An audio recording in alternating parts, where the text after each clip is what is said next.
കേരളത്തിലും U എയിലും mpox എന്നുള്ളൊരു അസുഖം ജാഗ്രത എന്ന് പറഞ്ഞിരിക്കുകയാണ്.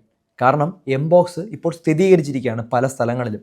യു എയിൽ നിന്നെത്തിയ 38 വയസ്സുകാരനായിട്ടുള്ളൊരു വ്യക്തിക്ക് എംപോക്സ് ഈ ഇടയ്ക്കാണ് കേരളത്തിൽ സ്ഥിരീകരിച്ചത്.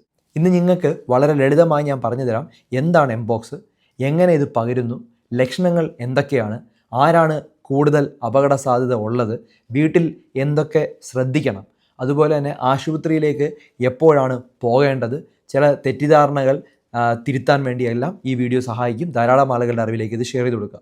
അപ്പോൾ എംപോക്സ് എന്താണ്? എംപോക്സ് എന്ന് പറഞ്ഞു കഴിഞ്ഞാൽ ഒരു വൈറസ് രോഗമാണ്. ഇത് സ്മോൾ പോക്സ് കുടുംബത്തിൽ ബന്ധമുള്ള വൈറസുകളോട് ബന്ധപ്പെട്ടിട്ടുണ്ട്. അതുകൊണ്ടാണ് അതിന് പോക്സ് എന്നുള്ള പേര് വന്നത്. മുമ്പ് ആളുകൾ ഇതിനെ മങ്കി പോക്സ് എന്ന് വിളിച്ചിരുന്നു. പിന്നീട് ആ സ്റ്റിഗ്മ ഒഴിവാക്കാനായിട്ടും കൃത്യമായിട്ട് നേരിടാനും അതിൻ്റെ പേര് എംപോക്സ് എന്ന് WHO സ്ഥിരീകരിച്ചു. അതിനുശേഷമാണ് എംപോക്സ് എന്ന പേര് വന്നത്. പലരുടെയും ചോദ്യം ഇതൊരു പുതിയ രോഗമാണോ എന്നാണ്. ഇത് പുതിയതല്ല, പക്ഷേ ലോകം കൂടുതൽ യാത്ര ചെയ്യുകയും അടുത്ത് ഇടപഴകാൻ തുടങ്ങിയപ്പോൾ ഇത് പല രാജ്യങ്ങളിലോട്ടും എത്തി.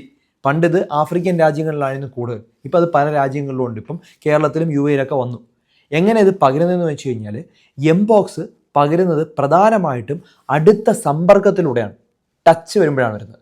മനുഷ്യനുമായിട്ട് ടച്ച്. ഇപ്പോൾ രോഗിയുടെ ചർമ്മത്തിലെ പാടുകളിലെ കുമിളകളെ സ്പർശിക്കുന്നു, രോഗിയുടെ ശരീരദ്രവങ്ങൾ വരുന്നു, രോഗി ഉപയോഗിച്ച വസ്ത്രം അല്ലെങ്കിൽ കിടക്കവിരി, ടവൽ മുതലായ ഉപയോഗിക്കുന്നു, വളരെ അടുത്ത് ഫേസ് ടു ഫേസ് ഇടപെടലുകൾ ഉണ്ടാകുന്നു. ഇങ്ങനെയൊക്കെയാണ് സാധാരണ രീതിയിൽ പകരുന്നത്. പിന്നെ മൃഗങ്ങളിൽ നിന്നും മനുഷ്യരിലേക്ക് ഇത് പകരാം.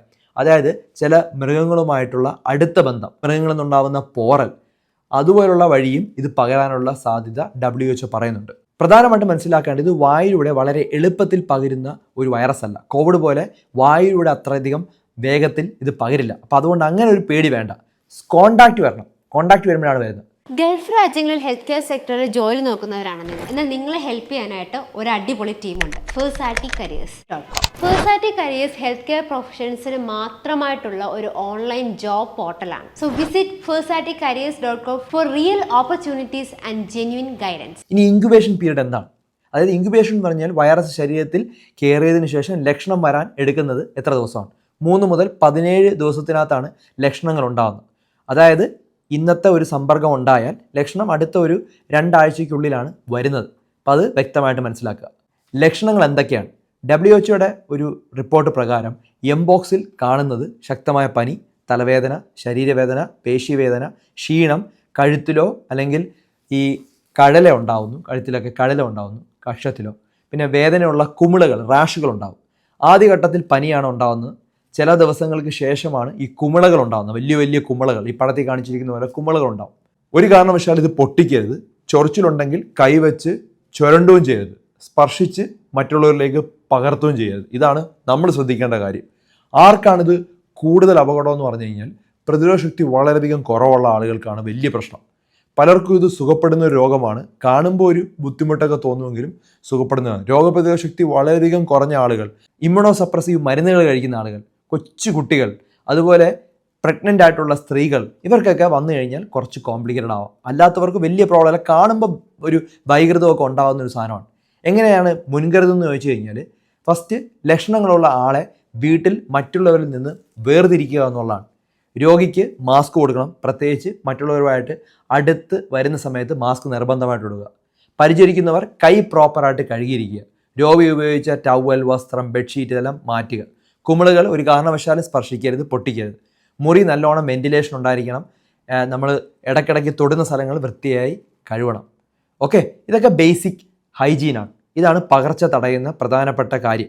എപ്പോഴാണ് ഹോസ്പിറ്റലിൽ പോകേണ്ടതെന്ന് പറഞ്ഞാൽ നിങ്ങൾക്ക് വലിയ ബുദ്ധിമുട്ടുകൾ ഉണ്ടാകുന്നുണ്ടെങ്കിൽ ഹോസ്പിറ്റലിൽ പോകണം. പനി, അതിനോടൊപ്പം വലിയ വലിയ കുമിളകൾ ഉണ്ടാകുന്നു, ഗ്രന്ഥി വീക്കം ഉണ്ടാകുന്നു, അതുപോലെ നമുക്ക് കുമിളകളിൽ വേദന ഉണ്ടാകുന്നു, കണ്ണിനടുത്ത് കുമിളകൾ ഉണ്ടാകുന്നു, ശ്വാസം മുട്ടലുണ്ടാകുന്നു, നല്ലവണ്ണം ക്ഷീണം അല്ലെങ്കിൽ ഓക്കാനം, ഛർദ്ദിലൊക്കെ ഉണ്ടാകുന്നുണ്ടെങ്കിൽ ഉറപ്പായിട്ടും ആശുപത്രിയിൽ കൊണ്ടുപോകുക. അല്ലെങ്കിൽ നിങ്ങൾക്ക് ഒത്തിരി ആളുകളായിട്ട് ഒരുമിച്ച് താമസിക്കുകയാണെങ്കിൽ നിങ്ങൾക്ക് ഒറ്റയ്ക്ക് മാറാനായിട്ട് കഴിഞ്ഞില്ലെങ്കിലും ഹോസ്പിറ്റലിൽ പോവുക. ഗൂഗിളിൽ നോക്കി അല്ലെങ്കിൽ ChatGPT നോക്കി ഇത്തരം വിവരങ്ങളൊന്നും നോക്കരുത്. നിങ്ങൾ ഡോക്ടറുടെ ട്രീറ്റ്മെൻറ്റ് എടുക്കുക എന്നുള്ളതാണ്. പല തെറ്റിദ്ധാരണകളും ഉണ്ട്. തെറ്റിദ്ധാരണ ഒന്നെന്ന് പറഞ്ഞു കഴിഞ്ഞാൽ എംപോക്സ് വന്നു കഴിഞ്ഞാൽ എല്ലാവർക്കും മരണമെന്നുള്ളതാണ്. അത് തെറ്റാണ്. പൂർണ്ണമായിട്ട് മാറുന്നൊരു അസുഖമാണ്. അടുത്തൊരു തെറ്റിദ്ധാരണ എന്ന് പറഞ്ഞാൽ എംപോക്സ് സെക്ഷുവലി ട്രാൻസ്മിറ്റഡ് ഇൻഫെക്ഷൻ ആണെന്നുള്ളതാണ്.